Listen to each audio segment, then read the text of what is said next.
Hello and welcome to Business of Machining, episode 12. I am one of your hosts, John Grimsmo. And I'm John Saunders. Good morning. Good morning, buddy. How's it going?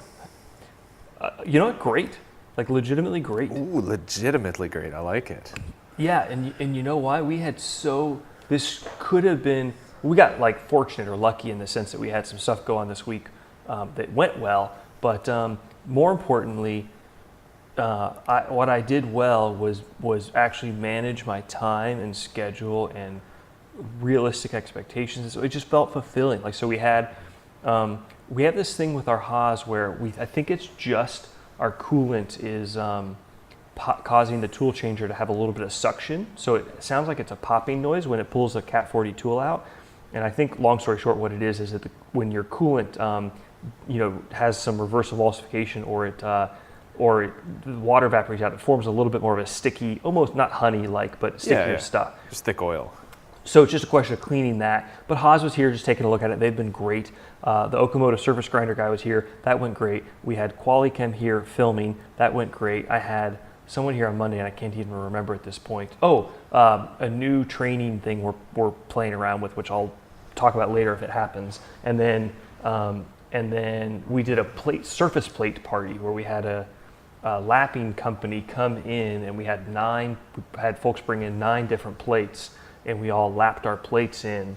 And amongst all of that, we kept the shop running and running well, and I was never too stressed and all that. That's amazing. Oh, that's a good week. Great. Man. How's your week? Busy. We're starting to run out of materials. From in a bad way. Yeah, in a bad way, but stuff's on order. Stuff's starting to come in now, so we got new handles coming in. But we're sort of in the calm before the storm, before like the next wave of production starts. Since we're getting low on materials, and I'm falling behind on some of the machining stuff, so we're getting a lot of random stuff around the shop done. Like I installed coolant filters on my Mori. Yes. Oh, because you're doing the grinding? Because we're doing the grinding and all the small machining and stuff. It's just making all this dust. So that's really fantastic. Had a lot of leak issues trying to get these things dialed in. Oh, really? Yeah, just the wrong kind of fittings. Like, you're looking at the McMaster website and you try to figure out what to order. And when it gets here, you're like, that's not even physically possible to thread that together the way it all works. As careful as I was trying to be. But so a couple trips to the local Parker distributor store and a lot of money later, and then yeah, right, good to go. So it's just an external can filter, like a external filter? Yeah, bag filter. Canister filter cartridge, whatever you call it. Yeah, that sounds right. Pearson Work Holding a couple months ago put up a picture on their Instagram about. I know they're all over, but about how they did their filtration system with McMaster part numbers and everything. So that's kind of the impetus to get going on. That's here. Cool. Well, I got to buy or build, or actually I should not build either canister filter or screen filter or magnetic filter for the grinder, because it has nothing right now. It's just a straight coolant return. Yeah. You happy with it, or TBD? I think I'm happy with it now. I mean, I was only able to run a couple parts with it last night. But no more leaks. Once we got the right fittings, then it's good to go. That's cool. And we figured these filters are going to last for about 3 or 4 days before they need to be replaced, just because of all the junk that's probably in the coolant already. Serious? Well, wow. It's dirty now, right? Right. Next filter change should last a lot longer. I mean, it doesn't look dirty. I'm just assuming that it needs to be cleaned. Mm-hmm. So that's fair. Yeah. But I feel like I don't like this. Hold on, what's that? Are you getting a weird noise? Never mind. I don't know. It's gone. I feel like last week or in the few weeks before, it's been like good progress on machining. I feel like I don't like when you say like a next wave and certain. No, that's not good. Like it's supposed to be slow and steady and in the process and a rhythm. Not this. We're getting ready for the invasion. Yeah, it is. So what's up with that? Last week was probably our biggest week, definitely our biggest week ever in production, and it was fantastic. Today it's just slowed down, as far as knives out the door, and there's some excusable reasons, but maybe not. But get there. It's funny, our friend at SS CAD Cam that was on WhatsApp last night mentioned that his day just got like totally hosed because he broke a through spindle coolant drill. And for those of you out there that don't have never had the luxury of using a TSC drill, they are like the eighth wonder of the world. I absolutely love them. We've been using them so much on our Haas. It is, and this comes from a frugal bootstrapper. I've never been so excited to pay $200 for a drill bit in my life. But they are very different in the sense that you can't just, I mean, if you want to replace it with a non-through spindle drill, you've got to completely change your speeds and feeds, which doesn't sound like a big deal, but maybe it's more mental than anything. But he had that problem too, where it's like, okay, now all of a sudden I got to slow it down, I got to peck, I got to do full retracts, I got to worry about chip buildup. And we had a rush job come in. I think I mentioned it maybe last week, but it came back in again, and we were poking it's a little under ½ inch 468 drill down 1.75 inches in steel at, again, I think I backed it way down to go easy on it, and it was like 70 inches a minute, no pack. Jeez, in steel. Yeah, steel. That's fantastic. Yeah, it's amazing. Yeah. But my point, what kind of made me think was a little mental note, which is that it's so fun to talk about process, but process, I guess, just isn't, in some sense, process is bringing the past into the future. Like, you're like, okay, what I've learned in the past, I need to memorialize on a piece of paper. And I still love this idea of laminating it and so forth. But the process, I think, also has to do with the future, which is now at this point, you should have inventory on hand. You should have supply on hand. You should have certain key tools like that. Suck it up, buy a second one. You know what? Because guess what? Drill bits break. There's zero chance that drill bit is in use in the shop in a year or two, period. Right. Yep. So just do it. You shouldn't run out of Torx screws. The screwdrivers, yeah. Oh, what is it? Oh, it's the screwdriver. Yeah, the screwdriver. Got it. Okay. The little flag wrenches. Got it. Yep. And on that note, I was on this luncheon call yesterday. I couldn't drive over to the place, it was a ways away, but it was this entrepreneurs forum, and one of the guys was talking about his story, and he had a saying that I like it so much that I might make a little sign out of it. Growth eats cash for breakfast. That could not be more true. Holy cow. Right? Yep.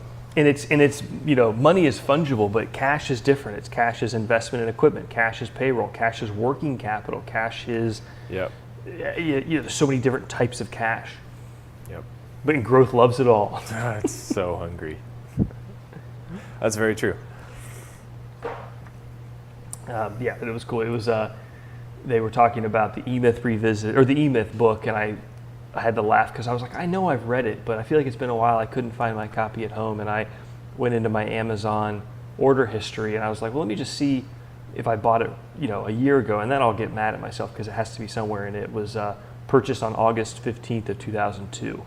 Was Amazon even around in 2002? Obviously, but apparently, because I have a proof of the order. So that book's long gone. So I'll buy another one. Yeah. But it's a good book. I know you've spoken well of it, and I need to reread it. Yep.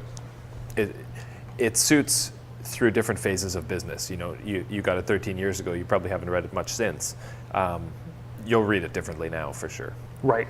Yep. And that is a good point. I like that. I've been building up a little library of things that I need to reread because books, they're like a filter. They kind of go in and out. And for me, I every 2 or 3 years I try to reread How to Win Friends and Influence People, because that was more than anything else. That book sort of shaped my adult character in life and outlook on life, and how you kind of going back to that Make Your Own Happiness, and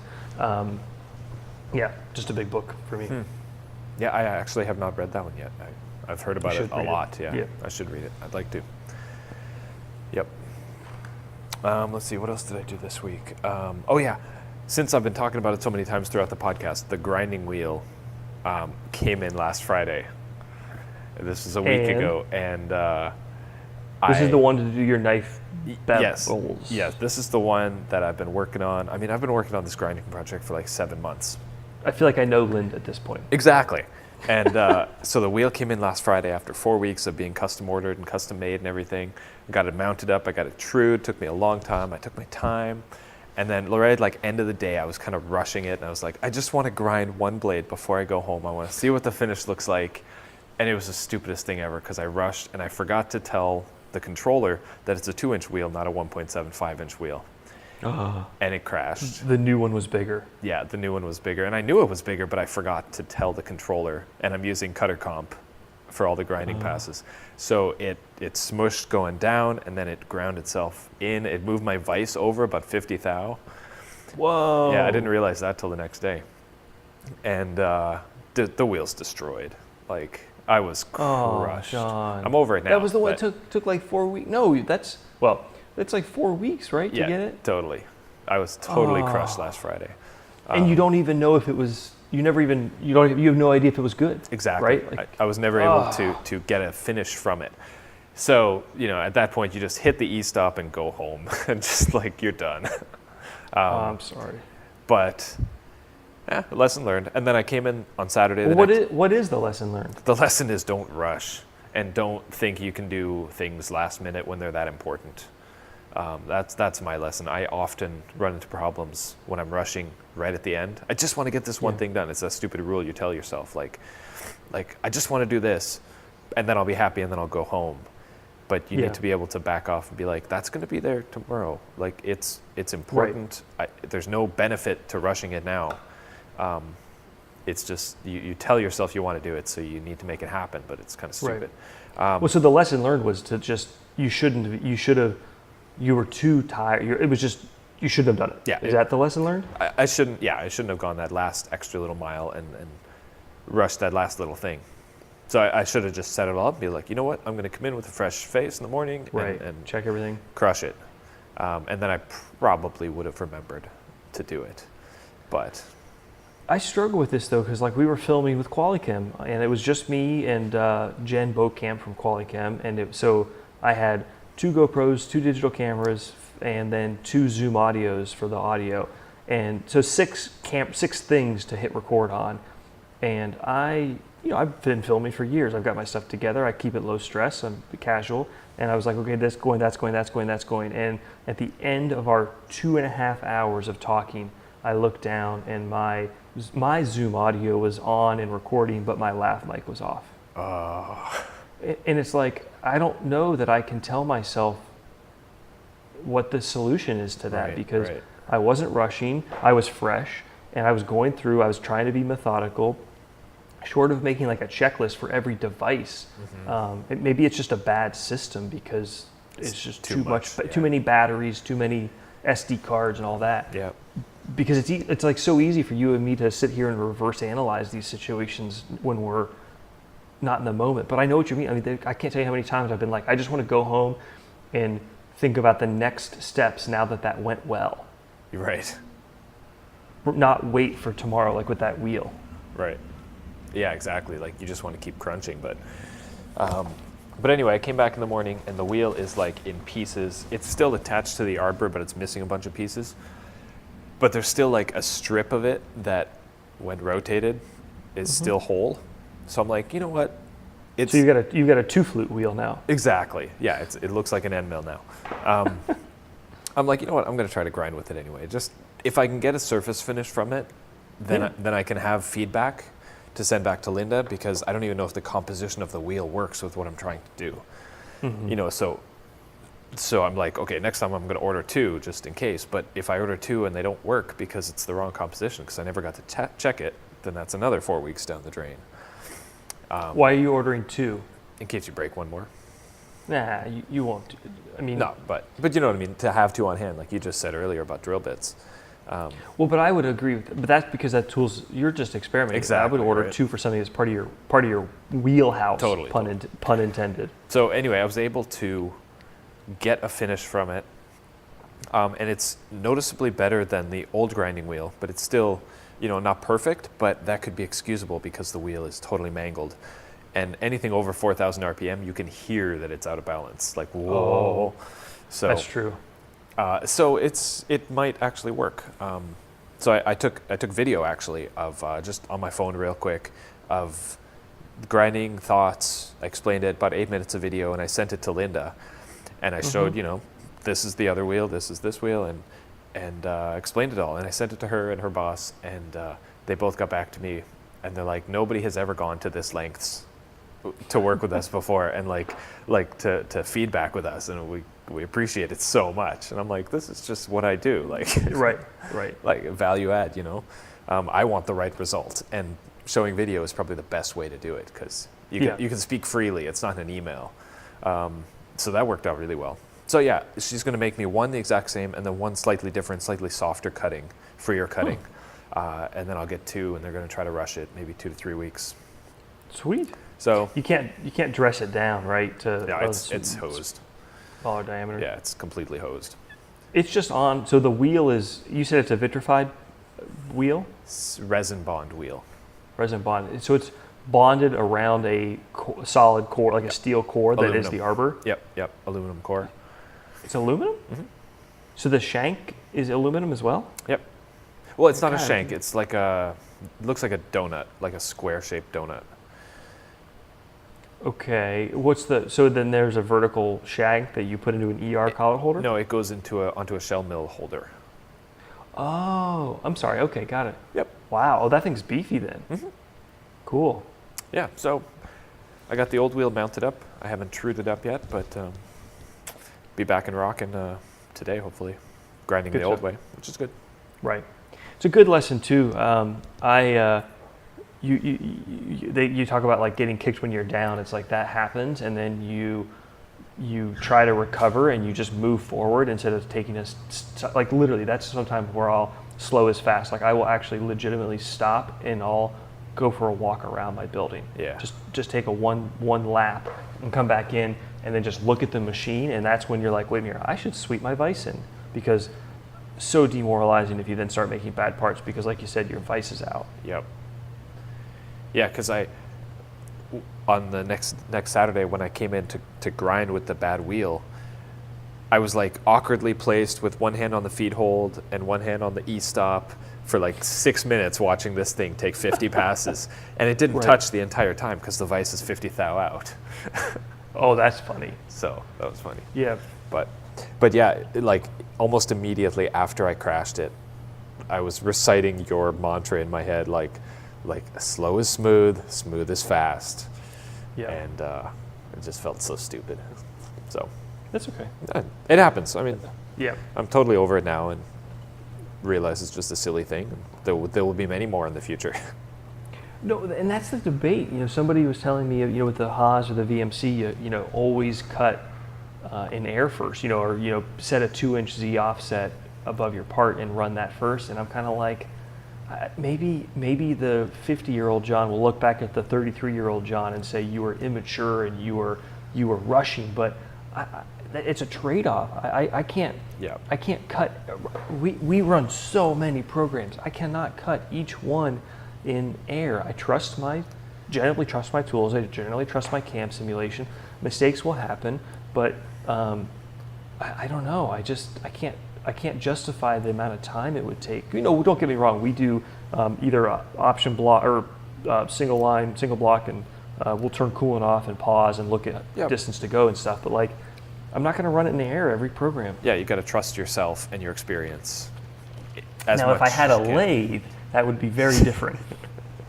Yeah, I often run the lathe without the coolant or slowly. I don't often change Z like out 2 inches and then cut it. Yeah. Sometimes I'll put brass in there, just a bit more forgiving. But yeah, I'll often go single line or optional stop and just really slow.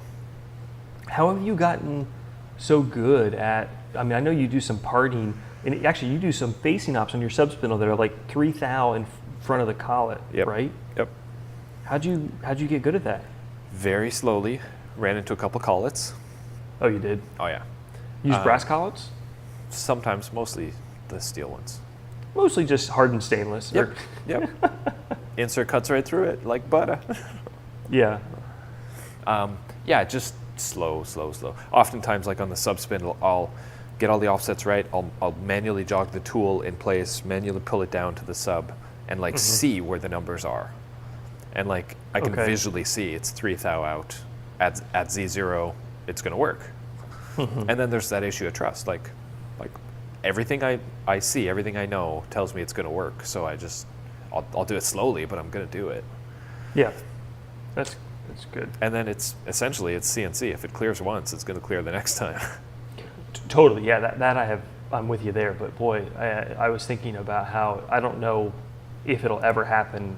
Meaning if it's even in the next few years. But this idea of Fusion 360 or similar type software having machine simulation, where I can actually either download or model up my turret or my whole vice system and nose and spindle and so forth, and actually being able, or fifth axis stuff, and being able to actually see true, which I think like some of the big software already has, but again, it's 5-figure stuff, right? Yeah, like for the Nakamura lathes, they often sell them with Camplete software. Oh yeah, which is a simulation software. That's like $17,000 though. Yeah, it's ridiculous. But if you have a 2 or 3 turret lathe, and right. Oh my God, you need that, right? Remember that video you sent me like 6 months ago of that lathe that was rigid tapping between a moving sub spindle and a moving sub axis? Yeah, for those listening, go to YouTube and Google Miyano, Myano, IMTS, or something like that. It's a 3 turret lathe, and everything's happening at the same time.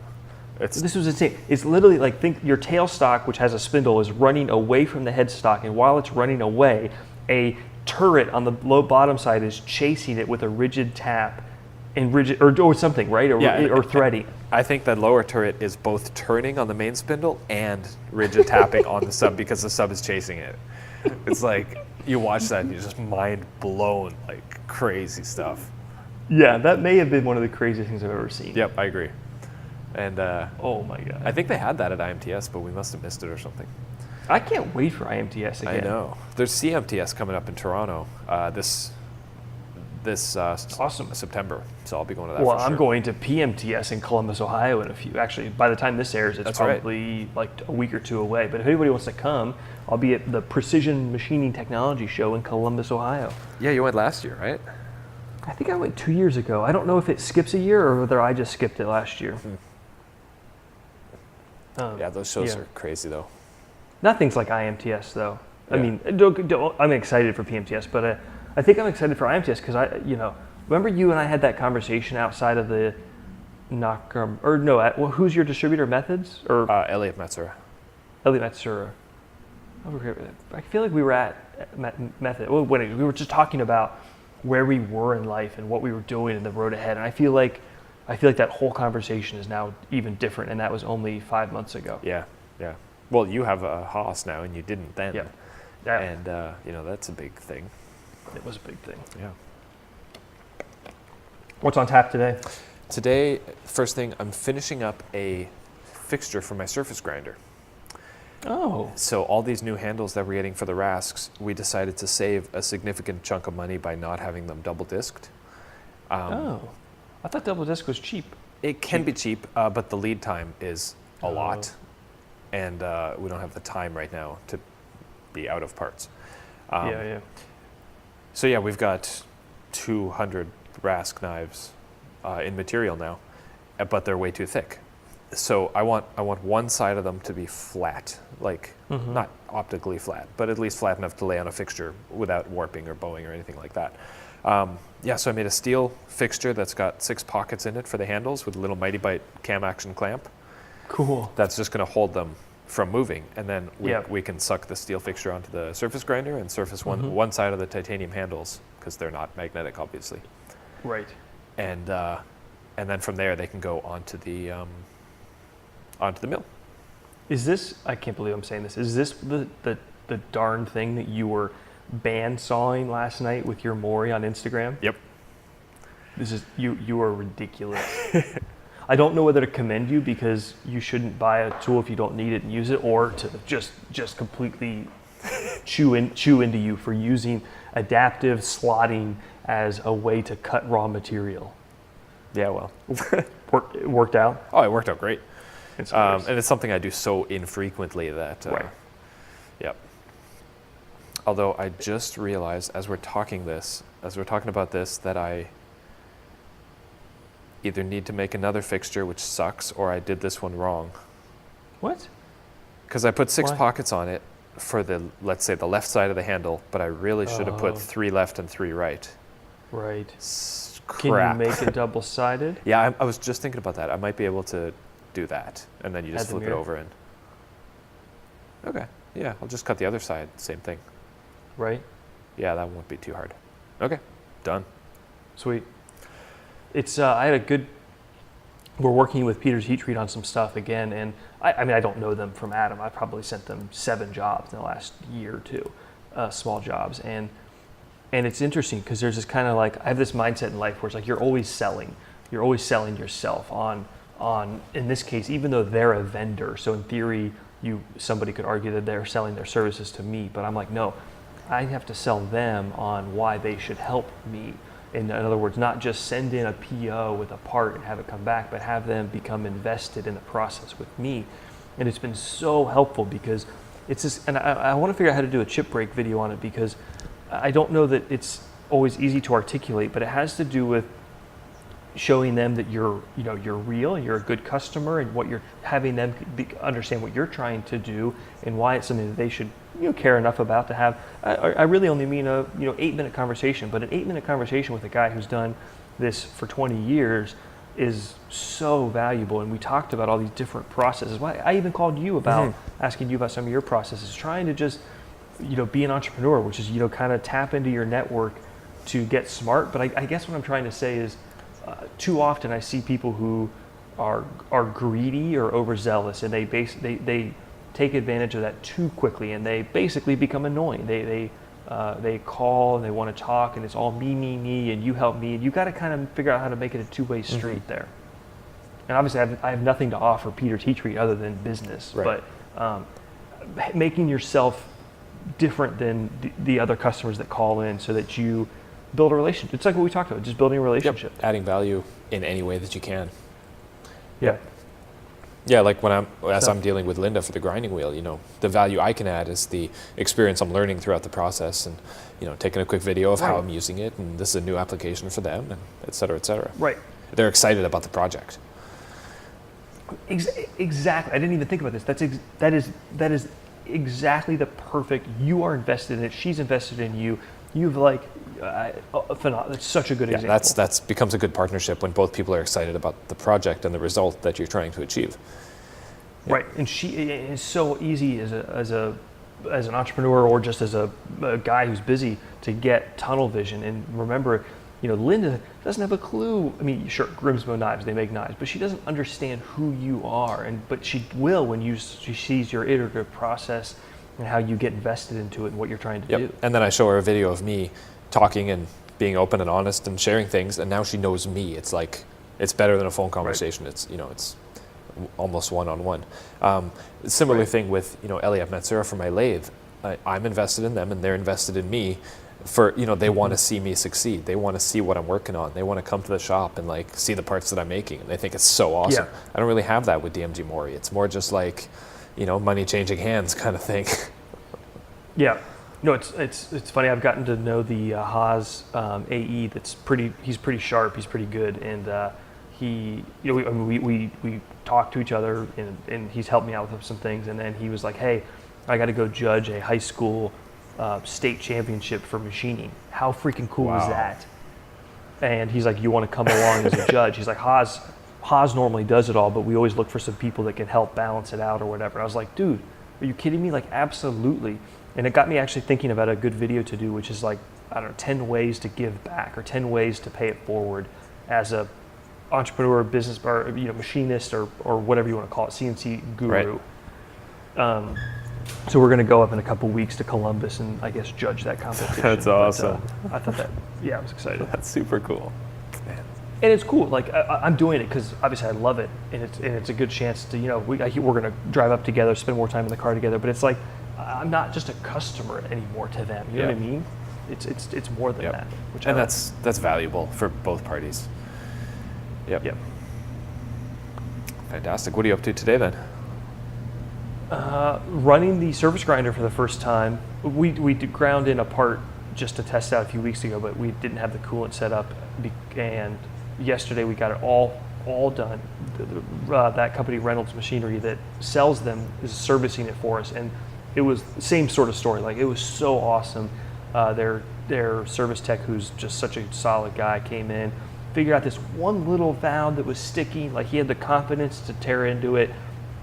It's now working automatically on the Z plunge, so it kicks out, sparks out, parks the tape. This is a 1982 machine. There's a single circuit board in it, and it can still automatically plunge down to your 0. When it gets to 0, it can spark out however many times you have the dial set, and when it gets to that last spark out and it's done, it parks the table off the part. What? All mechanically. Holy cow.